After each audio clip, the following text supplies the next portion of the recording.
Hola a todos y bienvenidos a una edición más de Conceptos Bíblicos. El título de esta semana es Jesús, el Hijo Prometido. Desde que comenzamos esta serie de estudios sobre el libro de Hebreos, no he dejado de mencionar la importancia que tiene entender Hebreos 1 del 1 al 3 como la tesis de todo lo que Pablo luego presenta. En cambio, hoy no vamos a estar mencionándolo por encimita, sino que más bien vamos a profundizar en cada detalle de lo que Pablo quiso transmitir al introducir a Jesús como superior a todo en todo. Comencemos.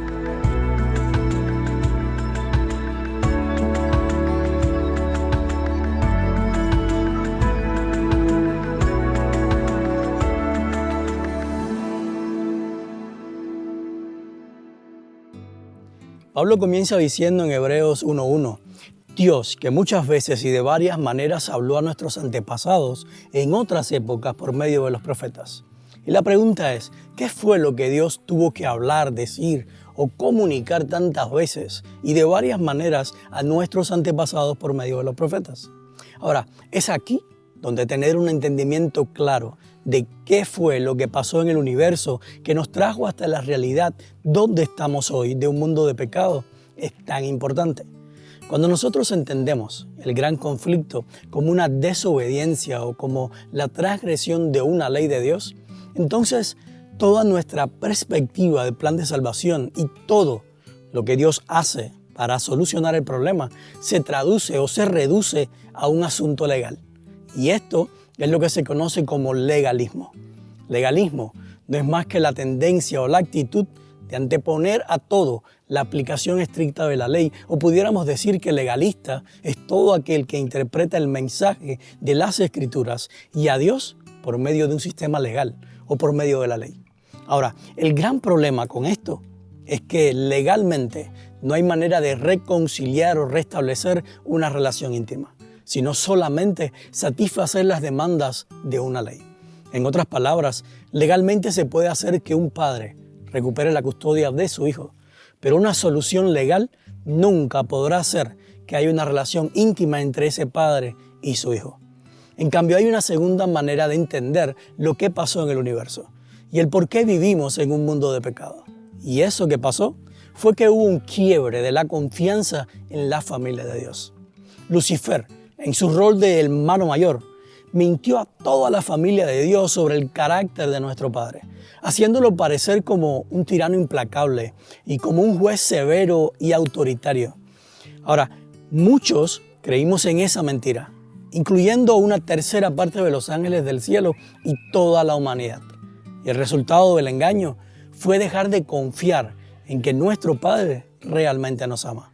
Por lo tanto, la única manera de deshacer los efectos de la mentira que nos ha separado de relacionarnos íntimamente con nuestro Padre por todos estos años es que nuestro propio Padre nos convenza de lo contrario, ganándose nuestro corazón de regreso por medio de su amor.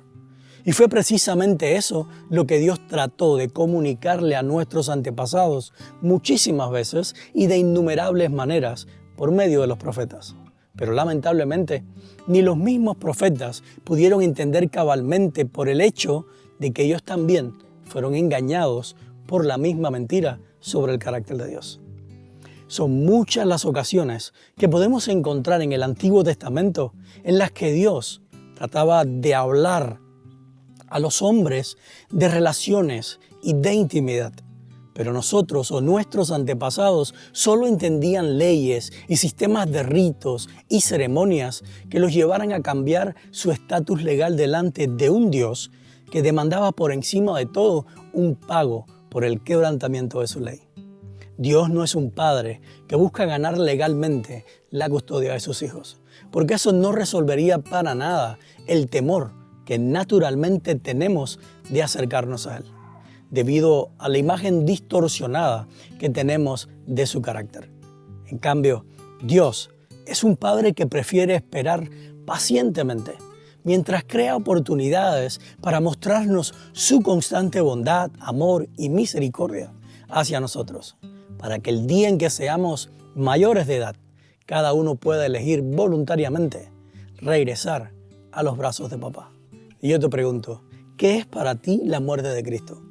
un pago que Dios mismo se hace para poner nuestra deuda con Él en cero, o una confirmación del perdón de cualquier deuda que pudiéramos tener con Él. Es lo mismo cancelar una deuda porque es pagada que cancelar una deuda porque es perdonada. Dios, por medio de Jesús, pagó nuestra deuda en la cruz o perdonó nuestra deuda en la cruz.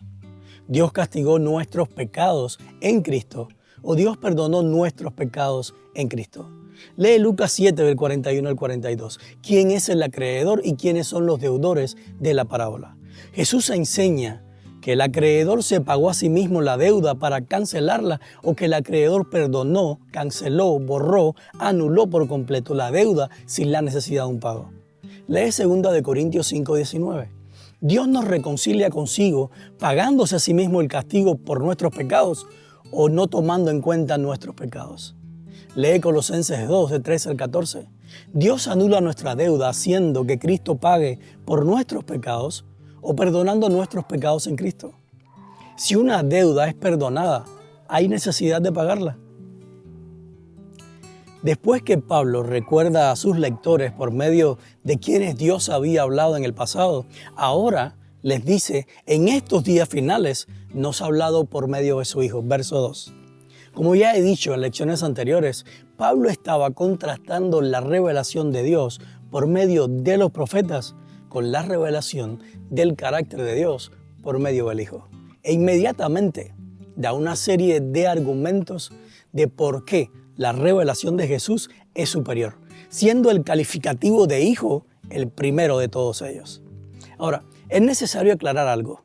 Pablo no estaba diciendo que lo que Dios dijo por medio de los profetas no servía para nada, sino que lo que Dios habló por medio de ellos tuvo un propósito determinado para revelar su carácter a nuestros antepasados.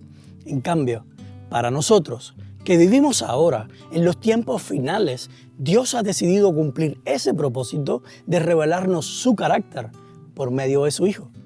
Esto no es porque la revelación dada por medio de los profetas sea incorrecta o errónea, sino porque no era completa y no podía reflejar perfectamente el carácter de Dios.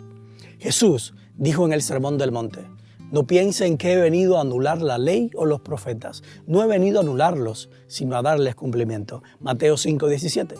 Generalmente relacionamos este verso solamente con los 10 mandamientos. Pero Jesús estaba refiriéndose a todo lo escrito por los profetas, incluyendo también la ley. En otras palabras, Jesús estaba hablando de lo que nosotros conocemos como el Antiguo Testamento. Y de él dijo que no venía a anularlo, sino a cumplirlo. Esta palabra es en griego pleiro, y no significa solamente cumplir, sino también llenar hasta arriba, para que nada falte en su medida, llenar hasta el borde, hacer completo en cada detalle o hacer perfecto. Ahora, si nosotros entendemos que el Antiguo Testamento o aquello que Dios habló a nuestros antepasados por medio de los profetas era la revelación de su carácter, entonces Jesús nos está diciendo aquí que esa revelación no llegaba hasta la medida completa o no revelaba el carácter de Dios en cada detalle o a la perfección. Por lo tanto, Él tuvo que venir para que la revelación del carácter del Padre fuera completa, fuera perfecta o llegara hasta la medida máxima de cómo realmente Dios es. Porque de otra manera, no podía ser disipado en su totalidad el engaño de Satanás con respecto a Dios. Es por eso que Jesús dijo, y conocerán la verdad. ¿Qué verdad?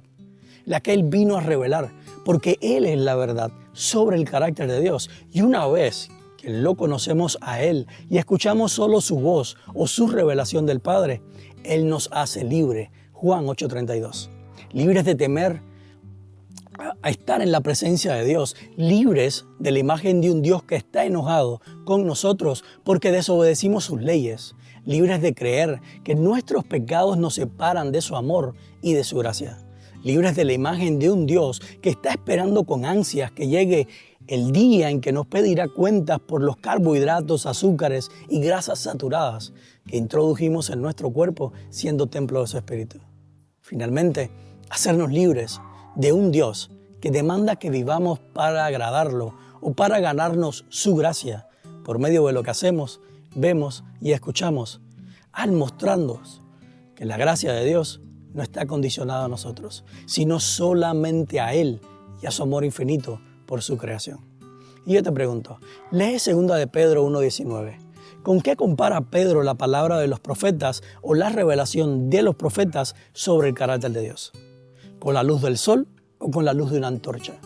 Según Pedro, ¿en qué condiciones o estando en qué lugar la luz de la antorcha es la más segura?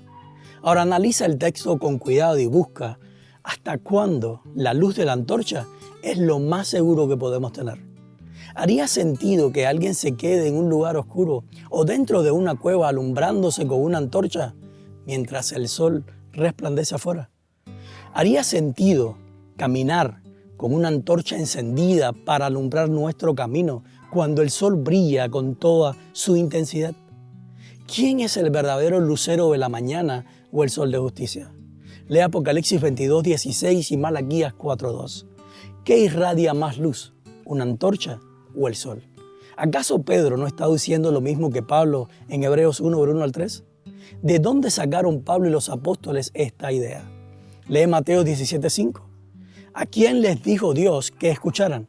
¿A Jesús, a Moisés o a Elías? ¿La voz del Hijo o la voz de los profetas?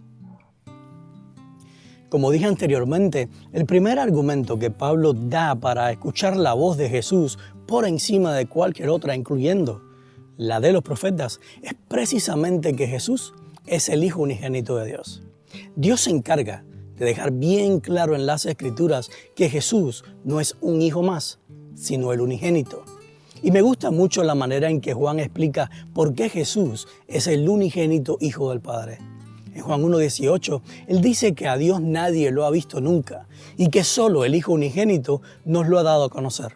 Sin embargo, Juan dice que la razón por la cual Jesús es el Hijo unigénito y por ende el único que nos puede dar a conocer a Dios como realmente es porque Jesús es el único de los hijos de Dios que es Dios y que vive en unión íntima con el Padre. Ninguno de los demás hijos de Dios cumplimos estas características, solo Jesús. Y por eso es que es el único. Ahora, si Jesús es el único o el Hijo unigénito de Dios, entonces también es el único que puede ser constituido por Dios como heredero de todo. Y este es precisamente el segundo argumento que presenta Pablo para que Dios elija hablarnos en estos últimos días por medio de Jesús. En el verso 2 Pablo dice, a este, refiriéndose al Hijo unigénito, Dios designó heredero de todo y por medio de Él hizo el universo. Ahora, ¿qué significa que Jesús sea heredero de todo? En la palabra todo entran todas las cosas, tanto las que están en los cielos como las que están en la tierra. Pero también entramos todos los hombres o toda la humanidad. Nada ni nadie queda fuera de la herencia de Jesús, tanto justos como injustos, buenos y malos, creyentes y no creyentes. Todos formamos parte de esa herencia que le es entregada a Jesús. Imagínate que alguien te llama por teléfono y te dice que es el representante legal de un familiar lejano que tú no sabías o que no conocías, pero que él antes de morir quiso dejarte como herencia su casa. Ahora, cuando tú recibes las llaves de la casa y entras en ella, te das cuenta que junto con la casa heredaste cosas nuevas y cosas viejas, cosas lindas y cosas feas, cosas limpias y cosas sucias. Nosotros lo más probable es que comencemos a botar todo lo feo, lo sucio y lo viejo y lo roto y solo mantengamos lo que es nuevo, bonito y limpio. Sin embargo, Jesús nos da evidencias en los 4 evangelios de que Él no bota o desecha lo viejo, lo roto, lo sucio y lo feo, sino que Jesús es el mayor reciclador del universo, porque Jesús es el único que puede hacer todas las cosas nuevas o dejarlas como si nunca hubieran sido viejas o estado sucias, rotas y feas. Y es precisamente por eso que Pablo inmediatamente que nos dice que Dios nos ha dado a Jesús como su herencia, nos recuerda que aquel que nos heredó es el mismo que nos creó. Pero no solo nos recuerda que es el Hijo, que ese Hijo fue el que nos creó, sino que el Hijo es también aquel que nos sostiene o sustenta con el poder de su palabra. Verso 3. Ahora, lo que tú y yo no podemos ver a simple vista es que la palabra que generalmente se traduce como sostiene o sustenta es el verbo griego phero, que describe literalmente la acción de soportar, es decir, tolerar, resistir el rigor de una cosa que te está lastimando, sobrellevar o cargar en sí mismo con paciencia la conducta errada de otro y finalmente perdonar porque esta persona decide abstenerse de castigar o destruir al causante del mal. Y son todas estas razones las que hacen a Jesús el único indicado para ser llamado el resplandor de la gloria de Dios, la fiel imagen de lo que Él es. Y yo te pregunto, lee Juan 6:37. ¿Cuánto Dios le ha dado por herencia a Jesús? Algunos, solo los que creen en Él como Hijo de Dios, los que obedecen sus mandamientos, o según dice Hebreos 1:2, el Padre hizo al Hijo heredero de todo. ¿Cuánto de lo que el Padre le da a Jesús va o se acerca a Él? Algunos, muchos o todos. ¿Cuántos de los que vienen o se acercan a Jesús son rechazados o echados fuera? Algunos, muchos o ninguno. ¿No será que nosotros los que no somos el Hijo unigénito de Dios nos hemos tomado la autoridad de dictar lo que Jesús, como nuestro hermano mayor y nuestro Padre, tienen que hacer? ¿No seremos nosotros el hermano celoso que prefiere quedarse en la oscuridad rechinando los dientes de odio porque Jesús y nuestro Padre aceptaron a personas que nosotros ya habíamos determinado que tenían que ser rechazadas? Para el bonus de esta semana quiero analizar la última parte de Hebreos 3:3, que dice que Jesús, el Hijo unigénito de Dios, después de llevar a cabo la purificación de los pecados, se sentó a la derecha de la majestad en las alturas. Hace unos meses atrás escuché una presentación del doctor Milton Hook, quien es educador de religión, autor e historiador de la iglesia. Y él contaba que un año después de salir de la universidad, mientras estaba tocando puerta por puerta en busca de candidatos para un programa de estudio de la Biblia, llegó a la casa de un rabino judío. Lo interesante fue que en su inexperiencia se puso a explicarle a este rabino su entendimiento adventista del santuario y de cómo la sangre de los sacrificios diarios contaminaban el templo, pero que era limpio o purificado de esa contaminación en el día de la expiación. Y él relata que este rabino judío, al escucharlo, inmediatamente levantó las manos al cielo, mientras gritaba o exclamaba horrorizado: no puede ser. La sangre de un sacrificio siempre limpia, decía él. Y yo te pregunto, si esa sangre sacrificial que era vertida en el santuario cada día significaba la sangre de Cristo, ¿cómo es posible que la sangre de Cristo pueda contaminar algo, si la sangre de Cristo solamente limpia? Primera de Juan 1:7 dice que la sangre de su Hijo Jesucristo nos limpia de todo pecado. Y al asegurar que su sangre nos limpia, también nos asegura que la sangre de Cristo no hace otra cosa que solo limpiar. Es por eso que Pablo, en su discurso a los hebreos, les asegura que Jesús, después de llevar a cabo la purificación de los pecados, cosa que sucedió en la cruz por medio de su sangre una vez y para siempre, según Hebreos 10:12, entonces Él se sentó a la derecha de la majestad en las alturas, porque ya no había nada más que limpiar, que su sangre no hubiera limpiado. Bien lo dijo Jesús en la cruz cuando exclamó: todo está consumado, todo está terminado, completado, limpio, perdonado, y todo es bueno en gran manera. Juan 19:30. Y si nosotros regresamos al libro de Levítico, nos vamos a encontrar que cada sacrificio diario que era ofrecido hacía una expiación completa, una limpieza o purificación completa de los pecados, y que era suficiente para cubrir todos los pecados y traer reconciliación. Nunca se menciona en Levíticos de una expiación parcial o provisional hasta que llegara el día de la expiación para que fuera completada. Cada persona que entraba al santuario y confesaba sus pecados durante los sacrificios diarios salía de ese lugar con la total seguridad de que sus pecados habían sido perdonados en ese mismo instante. Y nadie tenía que esperar a que llegara el día de la expiación para tener esa aseguranza o esa seguridad. La Biblia no enseña un perdón dado en dos fases, siendo la primera fase en la cruz de Calvario y la segunda la intercesión de Cristo en un santuario celestial.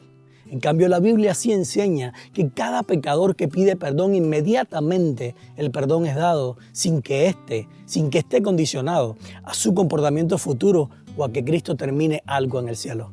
Pero más que eso, la Biblia también enseña que el perdón es una iniciativa de Dios y no el hombre, y que el perdón fue otorgado en la cruz para toda la humanidad una vez y para siempre, tanto para los que confiesan y lo piden, como para los que no confiesan ni piden nada.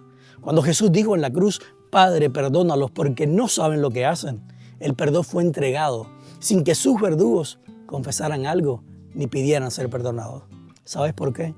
Porque el perdón no es el resultado de nuestra confesión y arrepentimiento, sino el resultado de la gracia de Dios. Recuerda esto, para el perdón solo se necesita una persona que esté dispuesta a otorgarlo por gracia. Es para la reconciliación que se necesita la voluntad de dos personas. Hemos llegado al final del estudio de hoy y espero que de hoy en adelante Hebreos 1 del 1 al 3 cobre un significado mucho más especial para ti. Si hay algo que puedo asegurarte con toda certeza y sin temor a equivocarme, es que interpretar la Biblia y conocer el carácter de Dios por medio de la revelación de Jesús cambiará tu vida para siempre, porque el Hijo es el resplandor de la gloria de Dios, la fiel imagen de lo que Él es. Que Dios te bendiga y nos vemos la próxima semana.